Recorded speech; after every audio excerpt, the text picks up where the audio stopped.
नमः हरे हराये नमः। हरे कृष्णा जी, आप सबका बहुत बहुत स्वागत है। मंगलाचरण आरंभ करते हैं। ओम नमो भगवते वासुदेवाय। ओम अज्ञानतिमिरान्धस्य ज्ञानाञ्जनशलाकया चक्षुरुन्मीलितं येन तस्मै श्रीगुरवे नमः। नमः ओम विष्णुपादाय कृष्णप्रेष्ठाय भूतले श्रीमते भक्तिवेदांत स्वामिनिति नामिने। नमस्ते सारस्वते देवे गौरवाणी प्रचारिणे निर्विशेष शून्यवादी पाश्चात्य देश तारिणे। जय श्री कृष्ण चैतन्य प्रभु नित्यानंद श्री अद्वैत गदाधर श्रीवासादि गौर भक्त वृंद। हरे कृष्ण कृष्ण कृष्ण हरे हरे, हरे राम राम राम हरे हरे। कार्पण्य दोषोपहत स्वभावः पृच्छामि त्वां धर्म सम्मूढचेताः। यच्छ्रेयः स्यान्निश्चितं ब्रूहि तन्मे शिष्यस्ते अहं शाधि मां त्वां प्रपन्नम। हरे कृष्णा जी, भगवद गीता आरंभ करते हैं। अध्याय 4 श्लोक नंबर 22। ब्रजेश्वरी जी, आप पढ़ेंगे संस्कृत। हरे कृष्ण।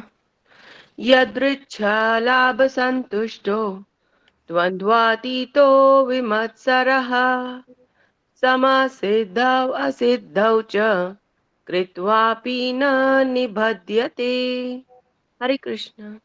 हरे कृष्ण। यदृच्छा स्वतः, लाभ लाभ से, संतुष्ट संतुष्ट, द्वंद द्वंद से, अतीतः परे, विमत्सरः ईर्ष्या रहित, समः स्थिर चित्त, सिद्धौ सफलता में, असिद्धौ असफलता में, च भी कृत्वा करके, अपि यद्यपि, न कभी नहीं, निबध्यते प्रभावित होता है, बंधता है। जो स्वतः होने वाले लाभ से संतुष्ट रहता है, जो द्वंद से मुक्त है और ईर्ष्या नहीं करता, जो सफलता तथा असफलता दोनों में स्थिर रहता है, वह कर्म करता हुआ भी कभी बंधता नहीं। हरे कृष्णा जी, बहुत ही अद्भुत प्रसंग चल रहा है। भगवान श्री कृष्ण हमें टेक्निक बता रहे हैं कि किस तरह से कार्य करना है ताकि कार्य हो पर परिणाम के अंदर हम नहीं फंसे। तो ये बहुत महत्वपूर्ण पाठ है भगवत गीता का, और इसको ये बहुत ही प्रैक्टिकल है। जिसको जितना हम समझकर जीवन में परिवर्तन लेके आते हैं, उतना हम अपने आप को देखते हैं कि पहले जो चीजों से हम प्रभावित हो जाते थे, अब उन चीजों से प्रभावित नहीं होंगे। तो भगवत गीता बहुत ही प्रैक्टिकल है, और साथ में जितना हम भगवत गीता के सिद्धांतों के हिसाब से कार्य करते हैं, उतना हम भगवत गीता के प्रति अपना कृतज्ञता बढ़ती चली जाती है। इतनी कृपा करके भगवान ने हमको यह ज्ञान दिया, और हमने एक एक शब्दों को बहुत ध्यान से समझने का प्रयास किया। आज हम जो महत्वपूर्ण शब्द है विमत्सरः, उसका अध्ययन करने का प्रयास करेंगे। तो भगवान इस श्लोक के माध्यम से बताते हैं, जब हम संतुष्ट रहते हैं लाभ और हानि में, और द्वंद्वों से अतीत रहते हैं, विमत्सर होते हैं, और सिद्धि असिद्धि में समान भाव रखते हैं, तो हम संसार के अंदर नहीं बंधते। विमत्सरः के मूल के अंदर शब्द है मत्सर। मत्सर का मतलब है ईर्ष्या, द्वेष, घृणा। इनका अलग अलग तरीके से वर्णन मिलता है, पर जो सूक्ष्म भाव है वह है द्वेष का भाव, जिसको यहाँ पर बोला गया मत्सरः। और जब वी शब्द लगा दिया गया, इसका मतलब हमें ईर्ष्या नहीं करना है, हमको द्वेष का भाव नहीं रखना है, हमको किसी से घृणा नहीं करनी है। जब इस तरीके से हम कार्य करेंगे तो कार्य का बंधन हमारे ऊपर नहीं आएगा। पूरी भगवत गीता में जगह जगह पर भगवान इस बात पर बहुत जोर देते हैं कि हमको द्वेष नहीं करना चाहिए। जैसे 12वें अध्याय के 13वें श्लोक में भगवान जब भक्तों के गुणों के बारे में बताते हैं तो सबसे पहले जो बड़ा गुण है वह बताया गया, अद्वेष्टा सर्वभूतानां। किसी भी प्राणी के प्रति द्वेष का भाव नहीं रखना। तो ये एक बहुत दिव्य गुण है। और ये कैसे आता है ये हम थोड़े समय के बाद में जब अध्ययन करते हैं तब बताता हूं। फिर भगवत गीता के 18वें अध्याय के अंदर भी बताया गया कि भगवत गीता को समझना है तो कुछ योग्यताओं की आवश्यकता है। उसमें जो विशेषतया योग्यताओं का वर्णन मिलता है जिसमें मना किया गया कि भाई ये चीजें होगी तो भगवत गीता को नहीं समझ पाएंगे। तो उसमें बताया गया, इदम ते न अतपस्काय, जो तप नहीं करता, न भक्ताय, जो भक्त नहीं है, कदाचन न च शुश्रूषवे, जो अपने गुरु के प्रति सेवा नहीं करता, वाच्यम न च माम यो अभ्यसूयति, जो भगवान से द्वेष करते हैं, इन सब को कभी भी भगवत गीता का ज्ञान नहीं देना है। जो भगवान की भक्ति नहीं करते, जो अपने गुरु के प्रति सेवा का भाव नहीं रखते और जो अपने मन को संयमित नहीं रखते या फिर जो द्वेष का भाव रखते हैं, वो कोई भी लोग भगवत गीता को नहीं समझ सकते। इसका मतलब क्या है, अगर हमें भगवत गीता को समझना है तो इन बातों को हमें अच्छे से समझना है कि हमें अपने मन को कंट्रोल में लेना है, हमें भगवान श्री कृष्ण की भक्ति करनी है, गुरु के प्रति सेवा का भाव रखना है और किसी भी प्राणी के प्रति द्वेष का भाव नहीं रखना है। जब इस तरीके का हम अपना मन का स्थिति रहेगी तो ही हम भगवत गीता को समझ पाएंगे। अभी कई लोग बोलते हैं, प्रभु जी हमारे अंदर तो द्वेष का भाव नहीं है।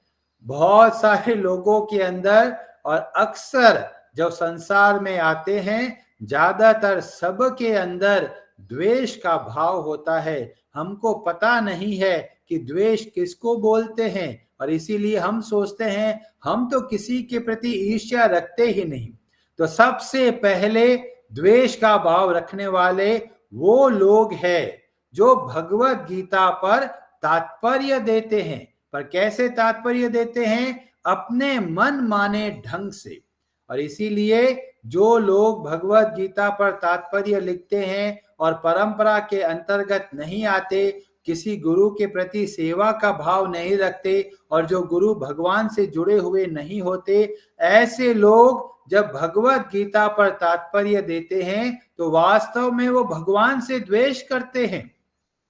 वो कैसे भगवान से द्वेष करते हैं? वो इस तरीके से द्वेष करते हैं कि भगवान बोलते हैं इस रास्ते पे चलो।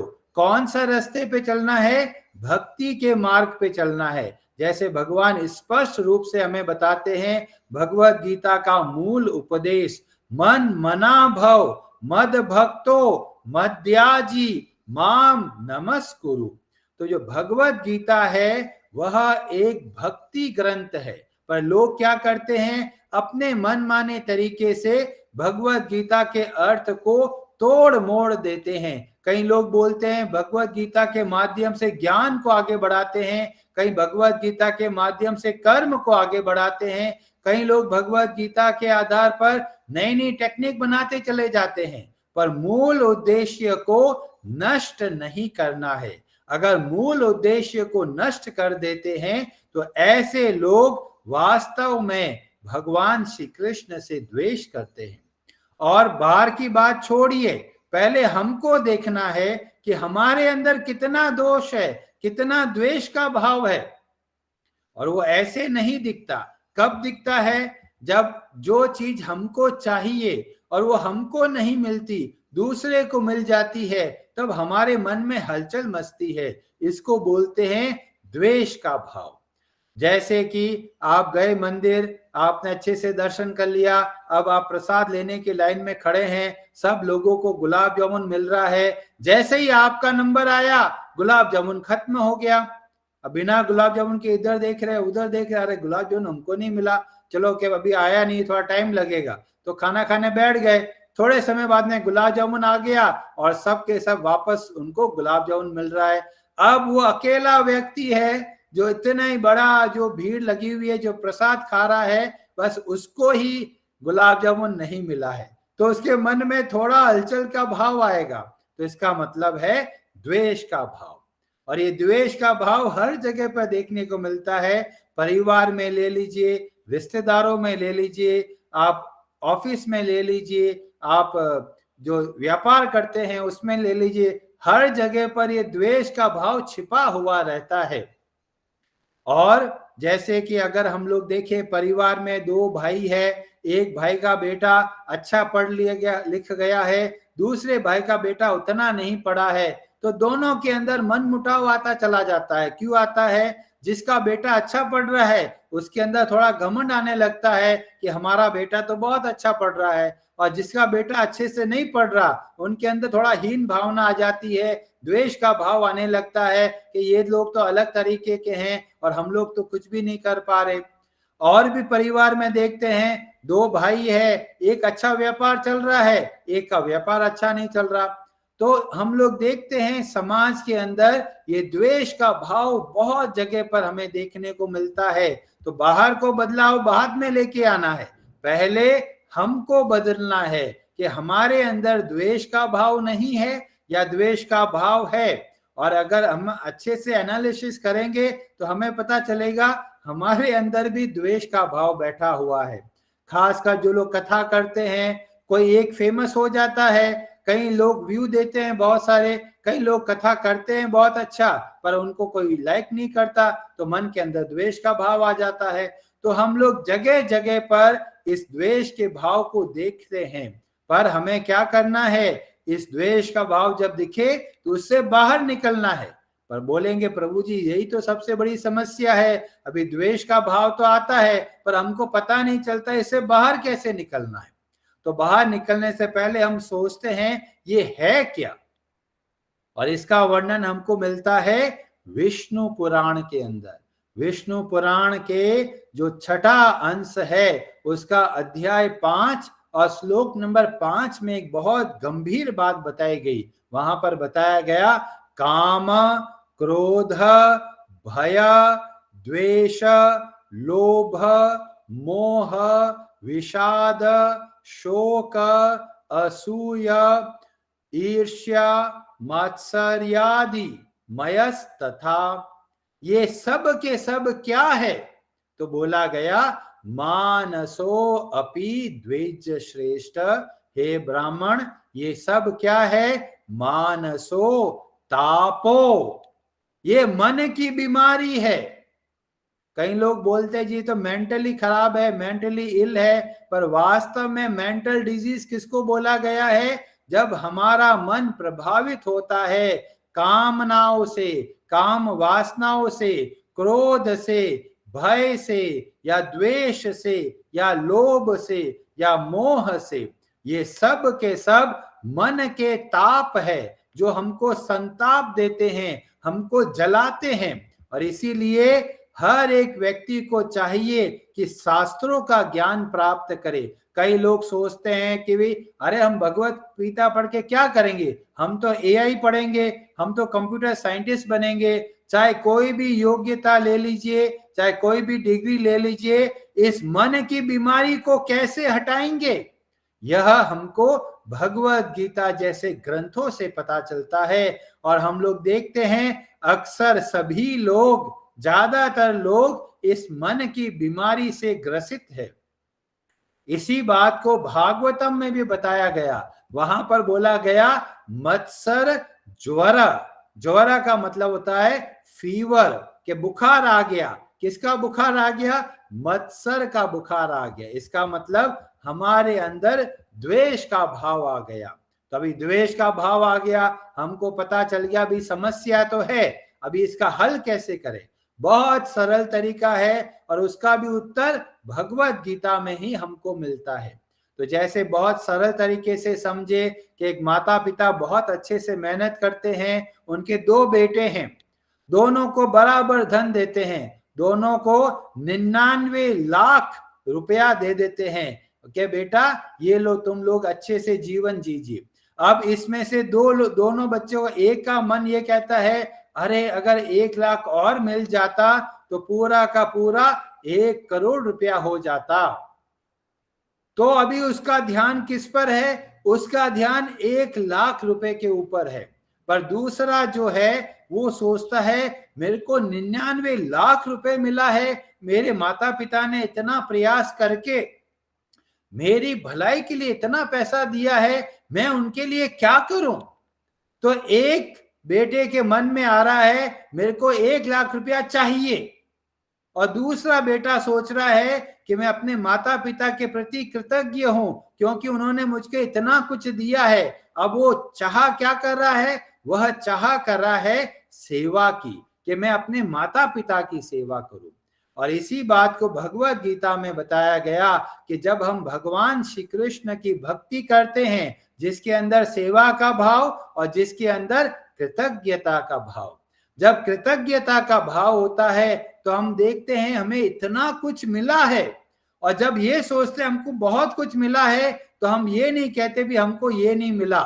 जब हम ये भाव आ जाता है कि भगवान ने हमको बहुत कुछ दिया है और कुछ आवश्यकता है ही नहीं, जब यह भाव रहता है तो हमारे मन से द्वेष भाव चला जाता है।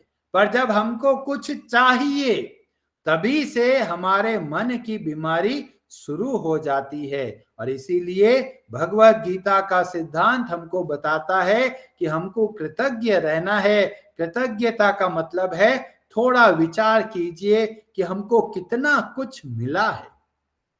कृतज्ञ, बस इतना सोचिए कि हमारे ऊपर कितनी भारी कृपा हुई है। एक तो सबसे बड़ी कृपा मनुष्य का जन्म मिल गया, उसके बाद में भक्तों का संग मिल गया, भक्तों का संग मिलके भक्ति करना शुरू कर दिया। इतना बड़ा सौभाग्य, करोड़ों जन्मों से हम लोग भटक रहे हैं, कभी इस सुख के पीछे भाग रहे हैं, कभी उस दुख से बाहर निकलने के लिए भाग रहे हैं, और सुख और दुख के चक्कर में फंसते जा रहे हैं। बहुत बहुत भारी कृपा से हमें भक्तों का संग मिलता है, जीवन में परिवर्तन आता है, हम अपने आप को बहुत भाग्यशाली समझते हैं। और जब ऐसी परिस्थिति आती है तब हमारे अंदर ईर्ष्या का भाव चला जाता है। और अगर इसी तरह के हमारे अंदर जितना कृतज्ञता का भाव रहता है उतना हमारा मन स्वस्थ होता चला जाता है, हम काम क्रोध लोभ से बच पाते हैं। समाज के अंदर सबसे बड़ी समस्या यही है,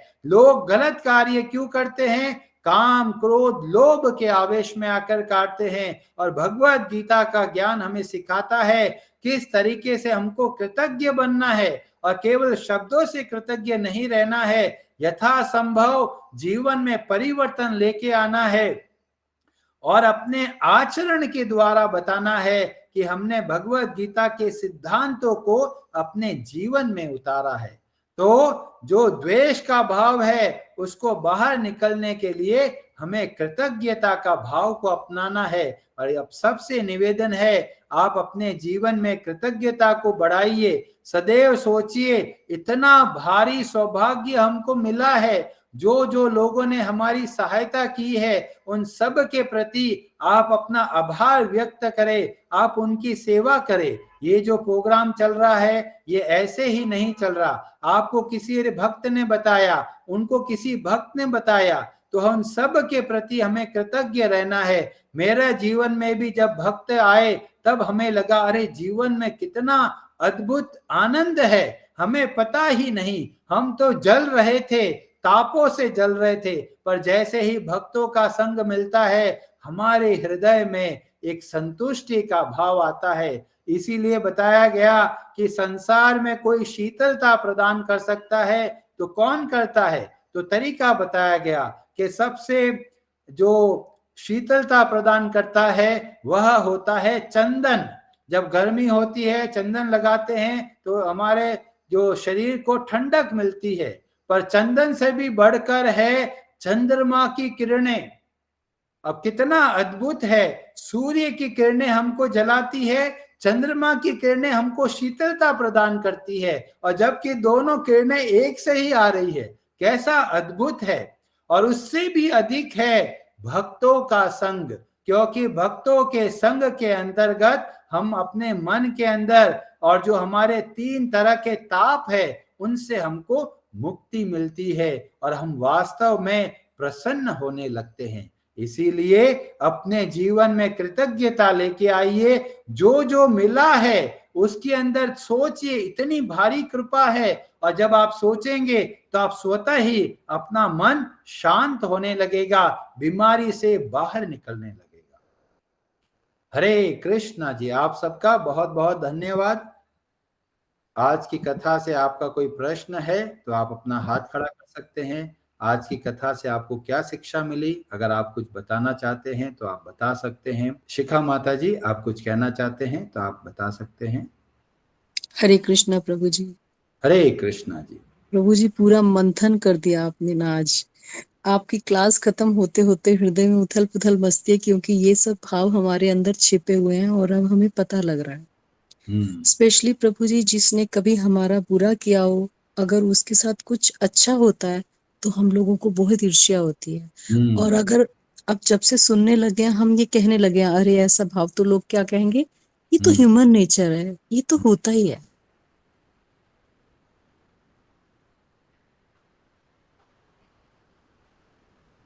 आपकी आवाज नहीं आ रही, आप माइक ऑन करके वापस बोल सकते हैं। प्रभु जी, पूरी बात नहीं सुनी। पूरी बात नहीं सुन पाए, माइक बंद हो गया था। आपकी इस क्लास से जो हमारे अंदर मंथन हुआ, उथल पुथल निकल कर आती है, हमें भी अपने छिपे हुए भाव पता लग रहे हैं। अगर हमारे साथ कोई बुरा करता है और उसका कुछ अच्छा होता है तो हमें बहुत ईर्ष्या होती है। और जब हम किसी से ये कहते हैं कि हमारे अंदर ये भाव आ रहा है, तो लोग इसको जायज कहते हैं कि ये तो होना ही है, ये तो ह्यूमन नेचर है, इसमें बुरा नहीं है, और हम भी उसको जायज समझ लेते हैं। उससे हम कैसे बाहर आए? तो यही मूल समस्या है, सुख भोगने की इच्छा। और ये कहाँ से आती है? जब अपने आप को हम ये शरीर मानते हैं। पर जब हम अपने आप को भगवान का अंश मानते हैं तो हम इन चीज़ों से प्रभावित नहीं होते, क्योंकि जब भगवान को देखते हैं तो हमें लगता है भगवान कितने दयालु है। हमने भगवान के प्रति इतना द्वेष का भाव रखा है, पर भगवान ने कभी भी हमारे प्रति कोई भी द्वेष का भाव नहीं रखा। जब जब भी हमारी आवश्यकता थी, भगवान सदैव तैयार थे। तो जब हम भगवान की ओर देखते हैं तब हमारा हृदय में कृतज्ञता का भाव आता है, और वो कृतज्ञता के भाव से जब हम उन लोगों को देखते हैं जिन्होंने हमारे साथ बुरा किया, तो हम लोग सोचते हैं ये तो केवल निमित्त बने हैं, वास्तव में हमारे ही कर्म आ रहे हैं इनके माध्यम से। उस समय हम उन लोगों के प्रति द्वेष का भाव नहीं रखेंगे, बल्कि उनके प्रति और कृतज्ञ होंगे, क्योंकि वो हमारे कर्मों के बोझ को कम कर रहे हैं और हमारे अंदर छिपा हुआ जो मैल है, जो गंदगी है, जो बीमारी है, उसको बाहर निकालने में हमारी सहायता करते हैं। इसीलिए बताया गया, निंदक नियरे राखिए। जब निंदक, जो लोग हमारी बुराई करते हैं, वो हमारे सामने है, वो हमको वास्तव में शुद्ध करते हैं। तो हमारे जीवन में जो लोग आते हैं, चाहे वो अच्छे लोग हैं चाहे बुरे लोग हैं, दोनों हमारे जीवन में आते हैं वास्तव में विशेष कृपा के कारण, जो भगवान दया करके हमारे जीवन में ऐसे ऐसे लोगों को भेजते हैं जो हमारे जीवन को आगे बढ़ाने में हमारी सहायता प्रदान करते हैं। जब ये भाव रखेंगे तो लोगों के प्रति द्वेष का भाव नहीं आएगा। जब इस बात को भूल जाते हैं तभी हम क्या करते हैं, दूसरे लोगों पर ब्लेम डालते हैं, दूसरे लोगों को दोष देते हैं कि तुम्हारी वजह से ऐसा हुआ, तुम्हारी वजह से ये हो गया। पर जब हम सोचते हैं ये केवल एक निमित्त बनते हैं, वास्तव में भगवान की कृपा कार्य कर रही है, जब यह भाव आएगा तो हमारे अंदर भगवान के प्रति बहुत कृतज्ञता का भाव रहेगा। और भगवान के प्रति जब कृतज्ञता का भाव आता है, इसका मतलब पूरा संसार भगवान का है, तो हम उन किसी से भी द्वेष नहीं करेंगे। महाभारत में प्रसंग मिलता है, दुर्योधन बहुत अच्छे से भगवान श्री कृष्ण की सेवा करने का प्रयास करता है। भगवान श्री कृष्ण बोलते हैं, मैं तुम्हारी सेवा स्वीकार नहीं करूंगा। क्यों नहीं करूंगा? दुर्योधन बोलता भी, मेरे तो आपसे कोई दुश्मनी है ही नहीं। तो भगवान बोलते हैं, जो मेरे भक्तों से द्वेष करते हैं वो वास्तव में मुझसे द्वेष करते हैं। और हम सब, पूरा संसार, पूरा ब्रह्मांड भगवान का अंश है, भगवान की संपत्ति है, भगवान के लोग हैं। और हम किसी के प्रति अगर द्वेष का भाव रखते हैं, इसका मतलब हम भगवान से द्वेष करते हैं। इसीलिए किसी भी व्यक्ति के प्रति कभी भी द्वेष का भाव नहीं रखना है। और ये तभी आएगा जब हम भक्तों का संग करेंगे। इसीलिए बोला गया, साधु संग साधु संग साधु संग सर्व शास्त्र कहे, लव मात्र साधु संग सर्व सिद्धि हय। हमारे जीवन के अंदर सबसे बड़ा सौभाग्य का उदय होता है जब हम भक्तों के द्वारा हम कथा सुनते हैं, जीवन में परिवर्तन लेके आते हैं। हरे कृष्णा जी। तो आराम से आप ये सोचिए, हम भगवान के अंश हैं, हमको भगवान के लिए कार्य करना है। जब ये भाव रखेंगे तो द्वेष का भाव नहीं आएगा। बहुत सुंदर प्रभु जी, बहुत अच्छा लगा सुन के। हरे कृष्णा, धन्यवाद। हरे कृष्णा जी, बहुत बहुत धन्यवाद जी। श्यामल प्रभु जी, आप कुछ कहना चाहते हैं? हरे कृष्ण प्रभु जी, दंडवत प्रणाम। प्रभु जी बहुत अच्छा लगा, और आपने जो 99 लाख वाला एग्जाम्पल दिया प्रभु जी, खास करके वो बहुत अच्छा लगा। क्योंकि हमारे पास बहुत सब कुछ होते हुए भी बस जो चीज़ थोड़ी बहुत हमारे पास नहीं होती है, जिसमें कमी होती है, हम उसी के बारे में सोचते रहते हैं और उसी के लिए मन भटकता रहता है। प्रभु जी आपने बहुत अच्छे उदाहरण से समझाया कि कैसे हमें कृतज्ञ होना है, और ये प्रभु जी निरंतर आपकी क्लास से मिलता रहता है। धन्यवाद प्रभु जी। बहुत बहुत धन्यवाद प्रभु जी। हरे हरे नमः।